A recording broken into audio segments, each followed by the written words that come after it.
La Bible révèle que la fin de toute chose est proche et que Dieu appelle tout homme à pouvoir se réjouir de la seconde venue de Jésus-Christ. L'objectif de cette présentation est de vous préparer à être du nombre de ceux qui gardent les commandements de Dieu et le témoignage, la foi de Jésus-Christ.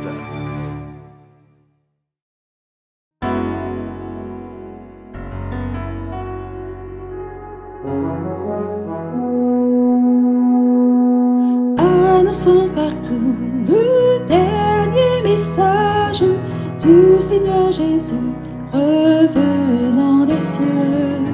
Dans le monde entier, rendons témoignage au roi saint et glorieux. Annonçons partout la bonne nouvelle. Jésus réunit tous ses rachetés. Il vient leur donner la vie éternelle en publiant ses bontés. Annonçons partout le dernier message. Le Seigneur Jésus vient sécher nos pleurs, briser les liens de notre esclavage, mettre un terme à nos douleurs. Annonçons partout la bonne nouvelle. Jésus réunit tous ses rachetés. Il vient leur donner la vie éternelle en publiant ses bontés. Annonçons partout le dernier message.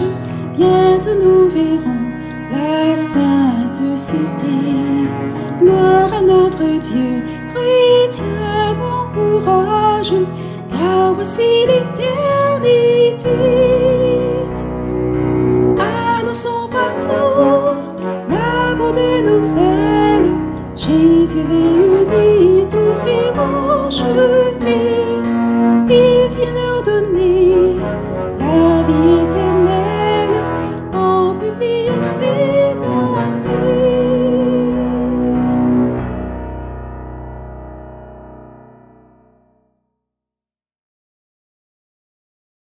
Eh bien, je souhaite à chacun d'entre vous un très bon sabbat dans le nom de notre Seigneur Jésus-Christ et je vous euh, souhaite la bienvenue à ce moment. Merci d'accueillir à votre serviteur pour la présentation de ce message. Et nous allons, durant cette heure, continuer à étudier le livre de Daniel. Et nous avons déjà mis quel sera le titre juste à côté. Et il s'agira de considérer les jambes de fer Rome. Mais avant d'y aller, nous allons nous allons prier et je vous invite à pouvoir prendre avec moi la position qu'il convient pour la prière, s'il vous plaît. Et prions.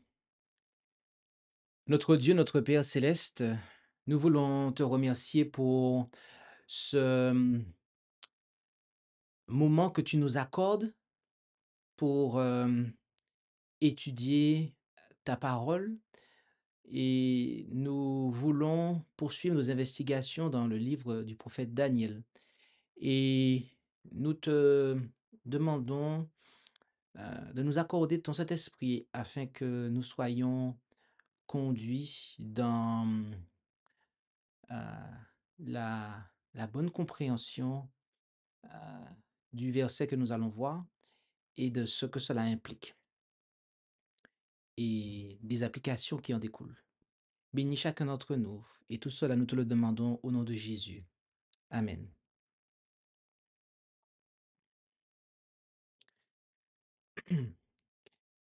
Nous allons, durant cette heure, comme je l'expliquais tout à l'heure, considérer l'interprétation du songe de Nebuchadnezzar, la quatrième partie, les jambes de fer, et il s'agira de considérer Daniel 2, verset 40, et nous allons considérer le texte de base de ce texte, qui est le texte de base, comme suit, et lisons ensemble. Et il y aura un quatrième royaume, fort comme du fer, de même que le fer brise et rompt tout, ainsi, pareil au fer qui brise et met tout en pièces, il brisera et mettra tout en pièces. Tel est le texte de base que nous allons étudier, décortiquer durant cette heure. Et le premier point que nous allons voir, c'est l'aspect du et. En effet, quand on regarde dans le texte original, le texte de la Osterwald plus précisément, il n'y a pas de conjonction de coordination comme ici indiqué. Alors qu'en réalité, dans le texte original, il y a une conjonction de coordination. OK? Donc je l'ai, imbriqué, je l'ai, forcé dans le texte de la Osterwald en la mettant entre crochets pour justement, eh bien, présenter la chute de l'empire, du troisième empire, à savoir de la Grèce. Et nous allons donc considérer cela ensemble. Lorsque Darius tomba, Alexandre vit le champ libre de son dernier ennemi redoutable. Désormais, il pouvait passer son temps comme il l'entendait, tantôt à jouir du repos et des plaisirs, tantôt à poursuivre quelques conquêtes mineures. Il entreprit une campagne pompeuse en Inde, parce que, selon la fable grecque, Bacchus et Hercule, deux fils de Jupiter, dont il prétendait être le fils, avaient fait la même chose. Avec une arrogance méprisable, il s'attribue les honneurs divins. Il abandonnait les villes conquises, librement et sans provocation, à la merci absolue de sa soldatesque assoiffée de sang et de licence. Il a lui-même souvent assassiné ses propres amis et ses favoris au cours de ses folies éthyliques. Il recherchait les personnes les plus viles pour assouvir ses désirs. À l'instigation d'une femme dissolue et ivre, il sortit avec une compagnie de ses courtisans, tout en état d'ivresse frénétique, torche à la main, et mit le feu à la ville et au palais de Persépolis, l'un des plus beaux palais du monde à l'époque. Il encourageait ses disciples à boire de façon si excessive qu'à une occasion, 20 d'entre eux moururent des suites de leur beuverie. Après avoir assisté à une longue beuverie, il fut immédiatement invité à une autre. Et après avoir bu pour chacun des 20 invités présents, il but 2 fois à pleine gorgée, dit l'histoire, aussi incroyable que cela puisse paraître. La coupe herculéenne qui contenait près de 6 litres. Il tomba alors, pris d'une violente fièvre, dont il mourut 11 jours plus tard, en mai ou juin de l'an 323 avant Jésus-Christ, alors qu'il n'était encore qu'au seuil de la vie adulte dans sa 32e année. Nous voyons ici comment Alexandre, dit le Grand, eh bien, a sombré, comment il a terminé sa vie. Nous voyons que c'était un homme qui, en réalité, était débauché. Heu, je n'ai pas mis toute l'histoire pour vous, mais quand vous continuez à faire des recherches, vous voyez que ses parents, en fait, l'ont initié à la prostitution. On lui ont, eh bien, envoyé une prostituée pour s'assurer qu'il n'allait pas, heu, être, un homosexuel, et qu'il n'a eu de cesse d'avoir des une vie, on va dire, une vie «amoureuse» entre guillemets, si on peut dire ça comme ça, eh bien, caractérisée par l'immoralité, mais aussi, la consommation, heu d'alcool, l'ivrognerie. Voilà voilà, quel était le profil du personnage, dont nous parlons. Voilà quel était le profil d'Alexandre le Grand et qu'est-ce qui a fait sa chute, OK? Comme on a pu le voir ici. Mais comme on l'a vu, il ne s'agit pas d'un être ici, mais d'un royaume. Et intéressons-nous maintenant, eh bien, à la suite, puisque son royaume ne s'est pas son empire ne s'est pas terminé avec lui. En effet, le monde hellénistique, composé de la Grèce, de la Macédoine et de l'Orient hellénisé, est resté une seule civilisation gréco-macédonienne orientale, plus ou moins unifiée par ses éléments grecs, longtemps après avoir perdu son unité politique, le monde hellénistique.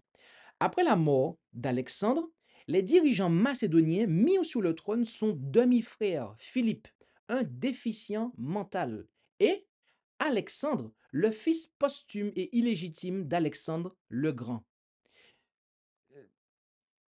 Arrêtons-nous un instant ici pour souligner cela. Notons que euh, Alexandre le Grand, étant donné sa vie de débauche et d'immoralité, eh bien, il n'avait pas eu de fils légitime. D'accord?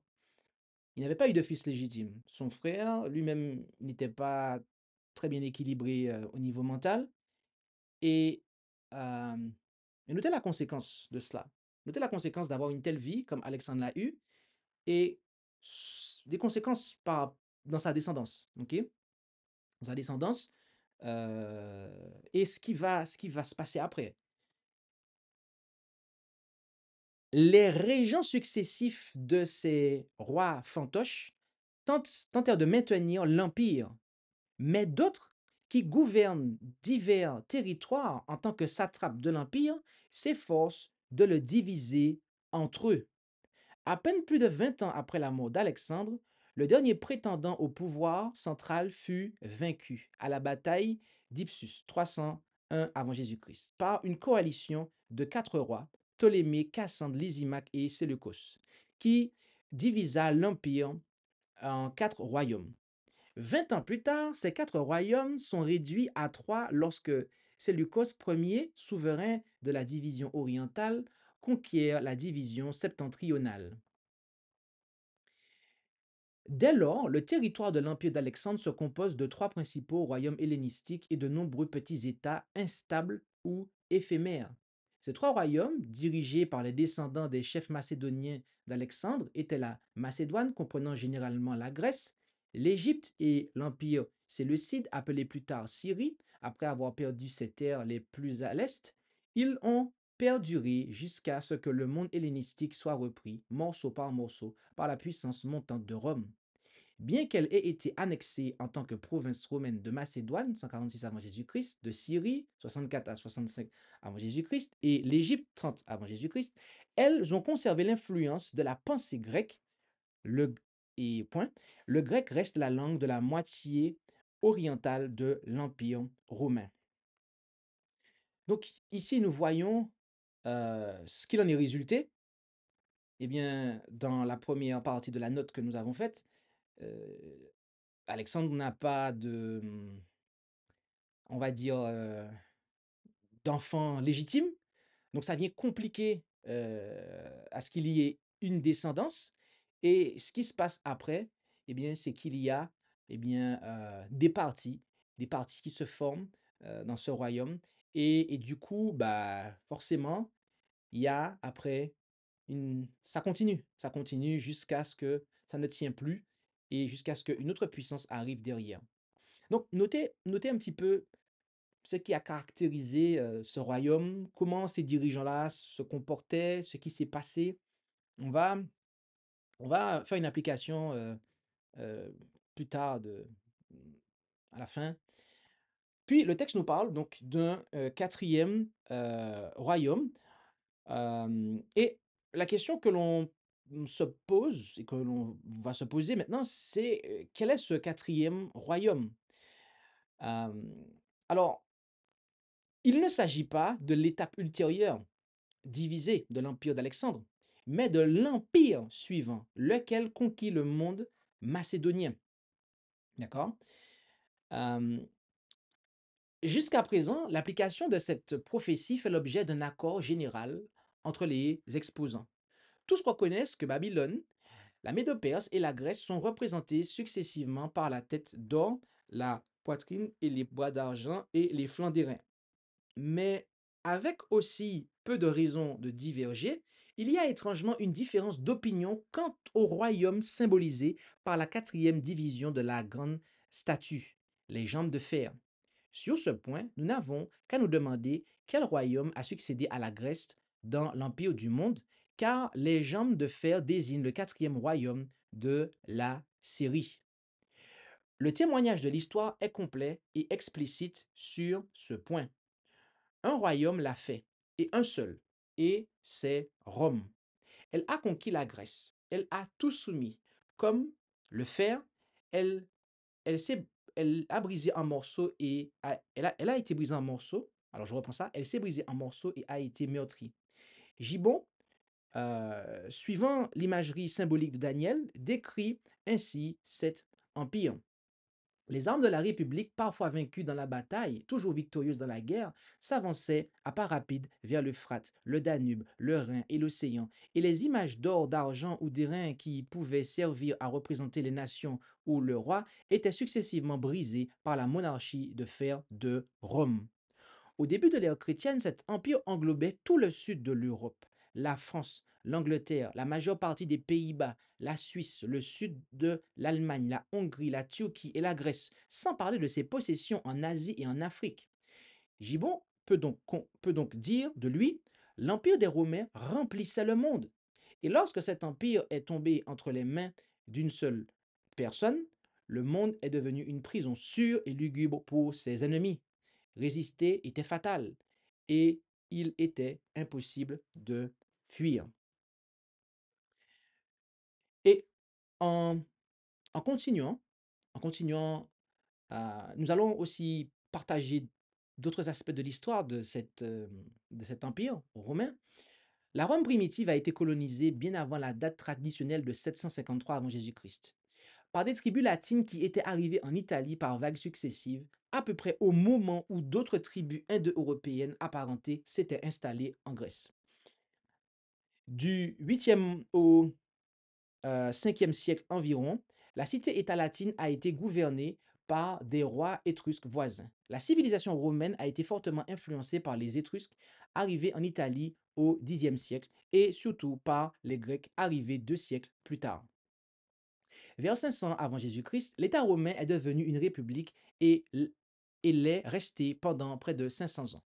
En 265 avant Jésus-Christ, toute l'Italie est sous contrôle romain. En 200 avant Jésus-Christ, Rome sort victorieuse de la lutte à mort avec sa puissante rivale nord-africaine Carthage, à l'origine une colonie phénicienne. Désormais, Rome est maîtresse de la Méditerranée occidentale et plus puissante que tous les États de l'Est, même si elle ne les a pas encore affrontés.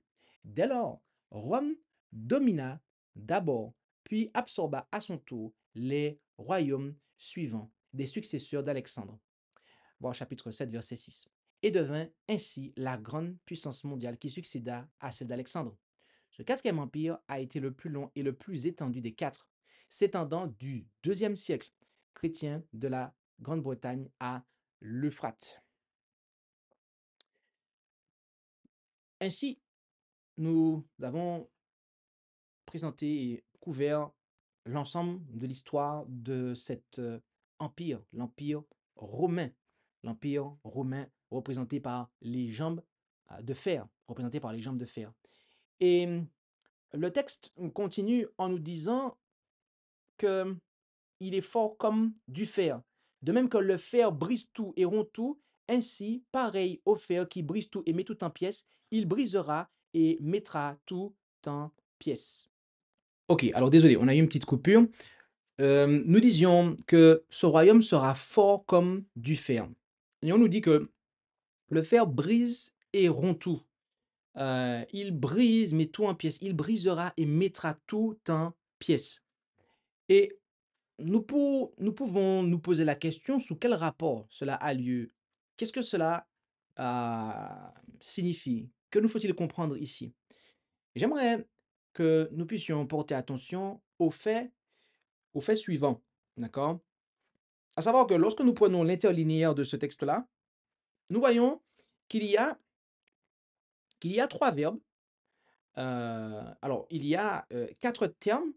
Il y a 5 verbes Mais en définitif, comme certains sont répétés, il y a une base de 3 verbes qui sont employés pour nous décrire la caractéristique de cet empire. Et c'est pour cela que nous notons la chose suivante. 3 verbes sont presque alternativement employés dans ce verset pour souligner l'énorme pouvoir qu'exerçait ce 4e royaume. Rome gouvernait les nations d'une main de fer, comme une énorme massue de fer brisait tous ceux qui résistaient à sa volonté. J'aimerais que nous puissions garder ça à l'esprit, d'accord? Euh, Rome s'opposait et brisait tous ceux qui résistaient à sa volonté, ok?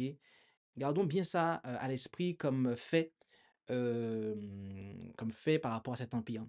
Et lorsque nous considérons la géographie de l'Empire, eh bien, effectivement, nous voyons que toutes, tous ces territoires ont été conquis et alors qu'ils résistaient, Rome les a conquis les uns après les autres. D'accord? Donc voilà l'étendue de l'Empire romain. Voilà une carte. Il peut y avoir plusieurs, mais en voici une.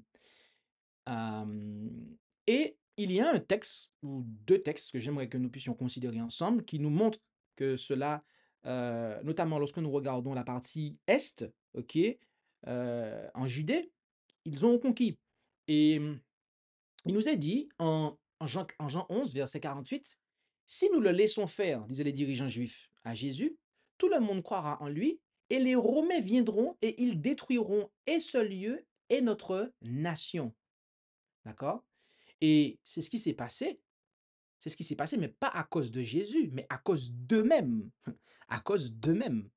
En effet, comme Jésus sortait du temple et qu'il s'en allait, ses disciples vinrent pour lui faire considérer les bâtiments du temple. Et Jésus leur dit: «Ne voyez-vous pas tout cela? Je vous dis en vérité qu'il ne restera ici pierre sur pierre qui ne soit renversée.» Donc, Jésus se référait ici à la destruction de Jérusalem mais aussi de la nation, des Juifs en tant que nation. D'accord? Donc, nous avons là la description de la pulvérisation de Jérusalem et des Juifs par Rome, la destruction de Jérusalem plus précisément, et la, la, je dirais, le fait que la nation juive a été frappée considérablement et ils ont été éparpillés au travers des nations. Donc, voilà ce que nous pouvions dire. Maintenant, nous allons passer aux applications, car c'est le moment pour cela. Euh, il y a un fait que nous devons savoir avant, de manière à pouvoir commencer la série d'applications. Ce fait est le suivant. Exode 25, versets 1 à 3 et verset 8. Et l'Éternel parla à Moïse en disant: «Parle aux enfants d'Israël et qu'ils prennent une offrande pour moi. Vous recevrez mon offrande de tout homme que son cœur y disposera. Et voici l'offrande que vous recevrez d'eux: de l'or, de l'argent et de l'airain. Et ils me feront un sanctuaire et j'habiterai au milieu d'eux.» D'accord? Verset 8. Ici, nous voyons les 3 métaux qui devaient être offerts pour la construction du sanctuaire. C'était l'or, l'argent et l'airain. C'était ces 3 métaux-là, en fait. L'or, l'argent et l'airain. Je n'ai pas dit c'était ces 3 matériaux-là, parce que lorsque vous lisez la suite des versets, vous voyez qu'il y avait d'autres matériaux. Mais au niveau des métaux, c'était ces 3 métaux-là qui étaient employés dans la construction, qui devaient être employés, qui devaient être offerts pour la construction du sanctuaire. OK? Maintenant, ces 3 métaux-là qui devaient être offerts pour la construction du sanctuaire, nous lisons après en 2 Corinthiens 8, verset 12, ce qui suit: «Car si la promptitude de la volonté existe, on est agréable à Dieu selon ce qu'on a et non selon ce qu'on a pas. Bien-aimés, nous devons donner non pas au-delà de nos capacités, mais au mieux de nos possibilités. Au mieux de nos capacités, de nos possibilités. Voilà ce que Dieu attend de nous. Les enfants d'Israël, ils avaient reçu, de grands biens. Ils avaient été mis en esclavage, ils n'avaient pas été payés. Quand ils ont quitté l'Égypte, ils sont partis avec de grands biens. OK? Or, argent, airain.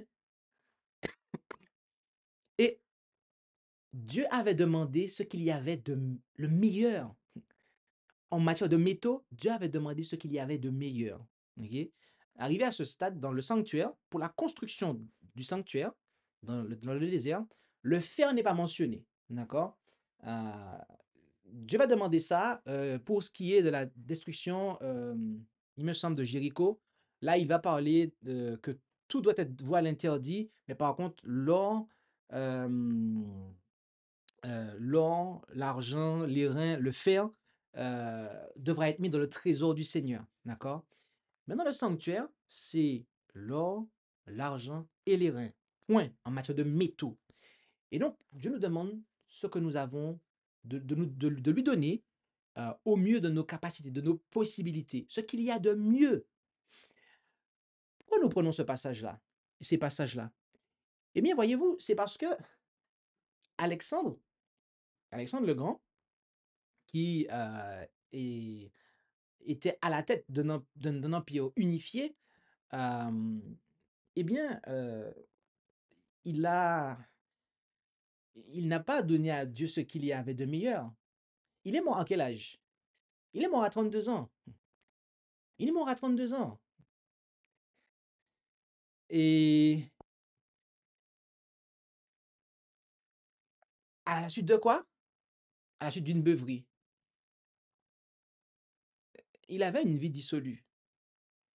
Et il a brûlé sa jeunesse. Il a brûlé en fait sa jeunesse sur l'autel, ok? Eh bien, de l'ivrognerie, sur l'autel de la débauche. Il n'a pas donné à Dieu ce qu'il y avait de meilleur. Mais ce qu'il y avait de meilleur en lui, ce qu'il avait, il a donné à Satan. D'accord? Il ne l'a pas offert à Dieu, mais il l'a offert à Satan, sur l'autel de Satan. En Romains 12, verset 1, il nous est dit ici, je vous exhorte donc, frères, par les compassions de Dieu, à offrir vos corps en sacrifice vivant, saint, agréable à Dieu. C'est votre culte raisonnable. Bien-aimés, nous devons offrir le meilleur de nous-mêmes sur l'autel de Dieu. Nous devons offrir le meilleur de nous-mêmes sur l'autel de Dieu. C'est notre culte raisonnable. Et voyez-vous, si nous ne faisons pas cela, qu'est-ce qui va se passer? Ben, il y aura des conséquences. Parce que lorsqu'on idolâtre le moi, qu'est-ce qu'il nous est dit? Eh bien, la malédiction s'étend en fait à nos descendants jusqu'à la troisième et la quatrième génération. Et on voit en fait ce qui s'est passé après. On voit ce qu'Alexandre a semé. Et on voit dans son royaume, ce qui a été récolté. Ça a été des divisions, d'accord? Des factions. Après, l'Empire s'est morcelé. Ça ne s'est pas arrêté avec les quatre généraux, hein? Cassandre, Lysimachre, Ptolémée, Séleucos. Non, ça a continué en fait. Ça a continué. Nous voyons que véritablement, plus on avance dans l'histoire qui est décrite par la statue de Daniel 2, plus les choses se dégradent. Plus les choses se dégradent.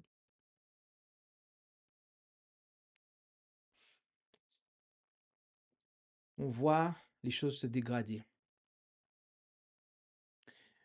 Et d'une façon euh, inhabituelle à cette portion de notre étude de Daniel 2, nous allons faire des applications aussi par rapport au fer. D'accord? En temps normal, j'aurais dû garder ça pour la fois prochaine, mais la fois prochaine, nous allons encore voir d'autres choses.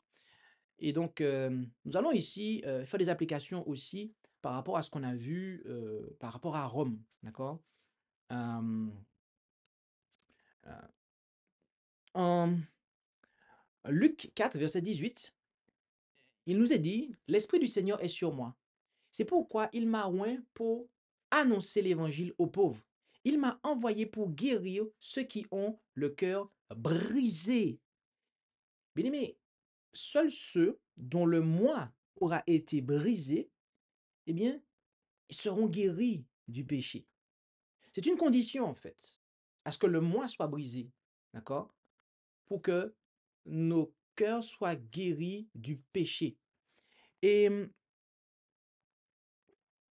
en Lévitique 26, versets 18 à 19, nous lisons que si malgré cela, vous ne m'écoutez pas, j'en ajouterai 7 fois autant pour vous châtier à cause de vos péchés. Et je briserai l'orgueil de votre force. Je rendrai votre ciel comme du fer et votre terre comme de l'airain. Autrement dit, ici, c'est la famine qui est décrite au verset 19. D'accord? Le ciel de fer, la terre d'airain. À cause de quoi? Eh bien, à cause d'un orgueil qui n'est pas brisé. Bien aimé, Dieu brisera l'orgueil qui nous conduit à ne pas l'écouter, à ne pas lui obéir, qui nous conduit à lui désobéir. Dieu brisera cet orgueil-là. Et en Matthieu 12, verset 20, nous apprenons quelque chose. Il ne rompra pas le roseau froissé et il n'éteindra pas le lumignon qui fume encore jusqu'à ce qu'il ait rendu la justice victorieuse. Ici, nous apprenons que le Seigneur ne, le fera, mais sans dommage pour notre salut.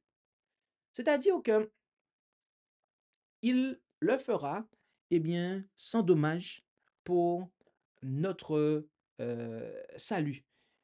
Il ne va pas, eh bien, briser notre volonté, comme Rome, eh bien, brisait la volonté de ses opposants. D'ailleurs, arrivé ici, il y a une petite application qu'il nous faut faire. Il y a un trait d'application que nous devons voir.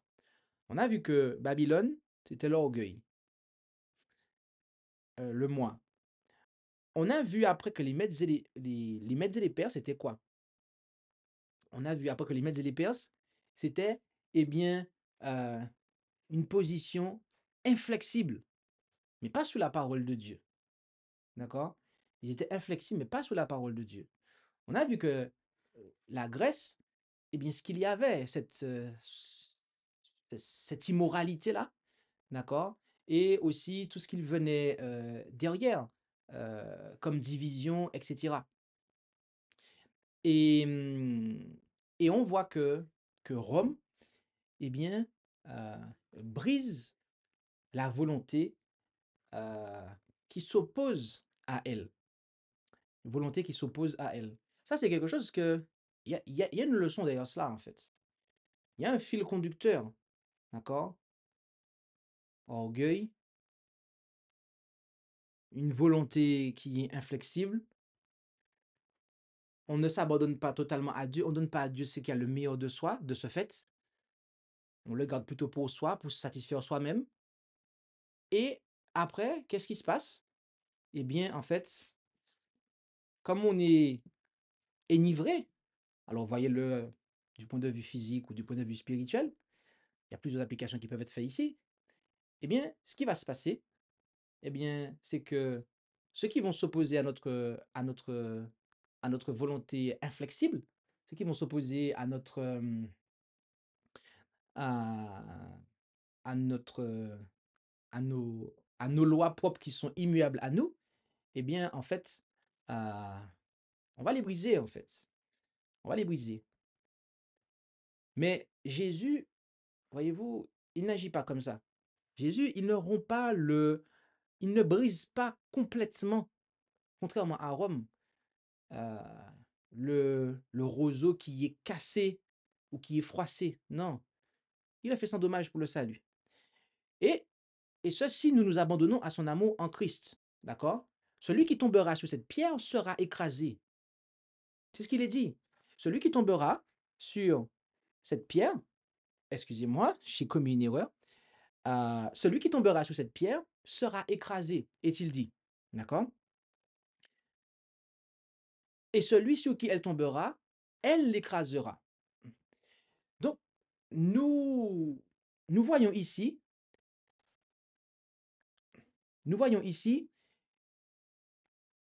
que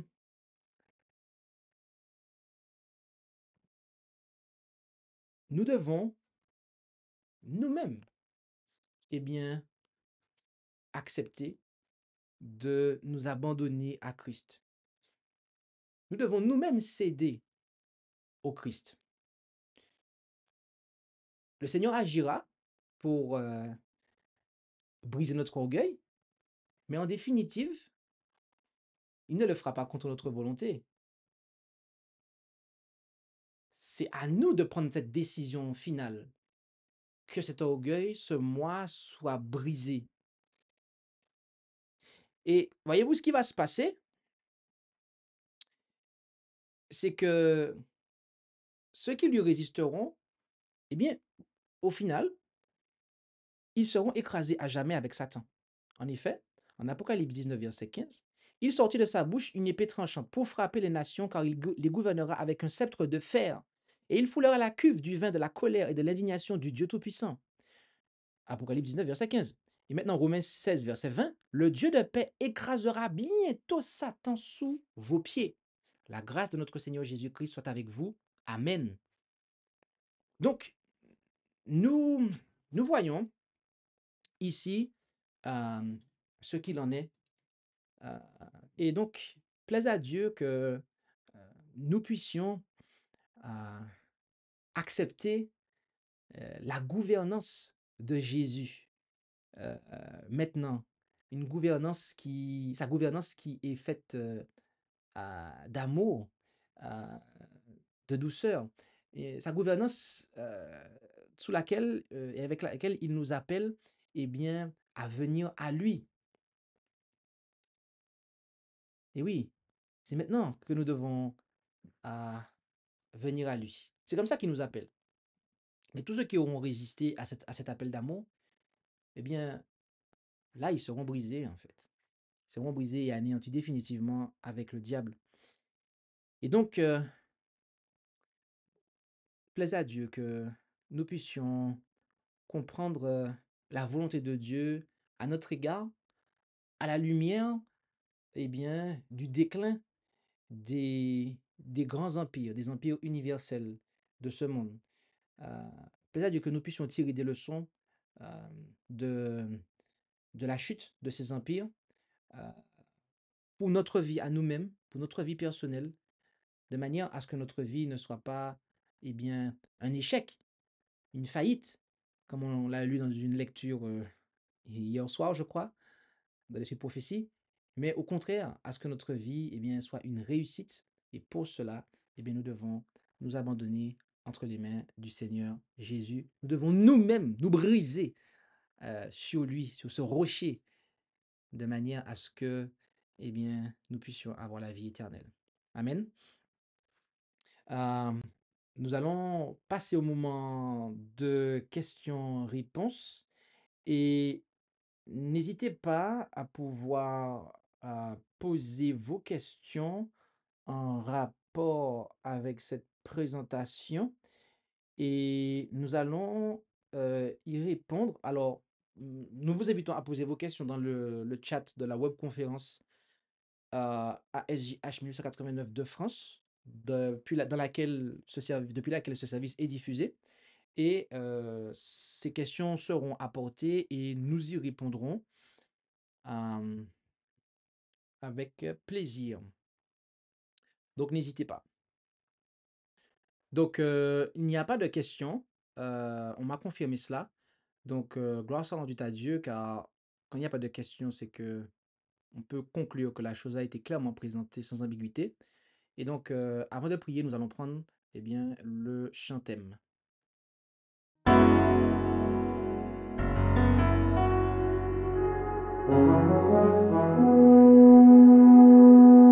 Annonçons partout le dernier message du Seigneur Jésus. revenant des cieux, dans le monde entier, rendons témoignage au roi saint et glorieux. Annonçons partout la bonne nouvelle, Jésus réunit tous ses rachetés, il vient leur donner la vie éternelle en publiant ses bontés. Annonçons partout le dernier message, le Seigneur Jésus vient sécher nos pleurs, briser les liens de notre esclavage, mettre un terme à nos douleurs. Annonçons partout la bonne nouvelle, Jésus réunit tous ses rachetés, il vient leur donner la vie éternelle en publiant ses bontés. Annonçons partout le dernier message, bientôt nous verrons la sainte cité. Gloire à notre Dieu, chrétien, bon courage, car voici l'éternité. Annonçons partout la bonne nouvelle, Jésus réunit tous ses rachetés, il vient leur donner la vie éternelle en publiant ses bontés.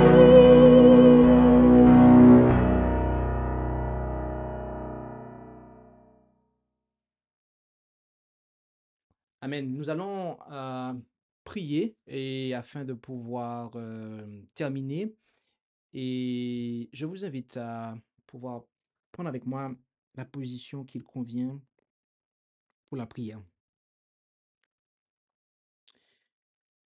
Notre Dieu, notre Père céleste, nous voulons te remercier pour ce moment que nous avons passé dans l'étude de ta sainte parole, où nous avons pu considérer une fois de plus eh bien, ce que tu nous présentes au travers de la statue de Daniel, euh, qui est décrite en Daniel 2, que tu as montré à Nebuchadnezzar et auquel tu as apporté l'explication par ton serviteur Daniel.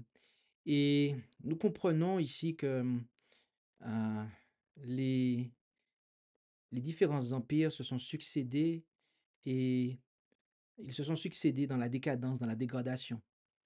Et nous tirons des leçons de cela, et bien que si nous euh, tombons dans l'orgueil, dans l'égoïsme, eh bien, nous allons vouloir ensuite affermir et asseoir notre volonté de façon immuable.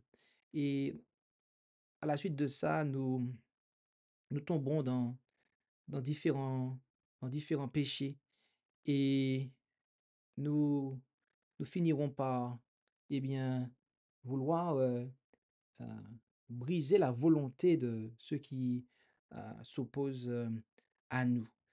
Alors, nous te prions de nous aider à nous relever là où nous sommes tombés euh, le long de cette ligne de décadence qui nous est présentée lorsque nous faisons l'application, de sorte que nous ne puissions pas être finalement brisés par Jésus-Christ, mais que nous puissions prendre la décision de briser nous-mêmes notre moi sur le Christ, afin que, eh bien, euh, ce soit ta volonté qui règne dans nos cœurs, euh, et que le péché ne domine plus en nous, car tant que le moi n'est pas brisé, on ne peut pas être guéri du péché.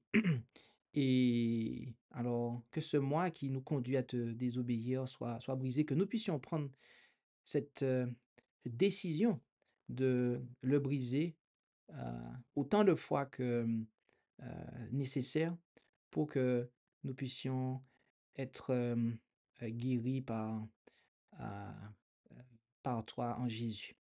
Et tout cela, nous te le demandons, non que nous en soyons dignes, mais c'est au nom et par les mérites de Jésus que nous t'en prions, Père. Amen. Merci d'avoir écouté cette présentation avec intérêt. Pour plus d'informations, consultez notre site internet lereste.org et suivez-nous sur Facebook ainsi que sur YouTube à @lereste. Vous pouvez aussi nous contacter par email à info@lereste.org ou par téléphone au +33 6 12 60 13 69.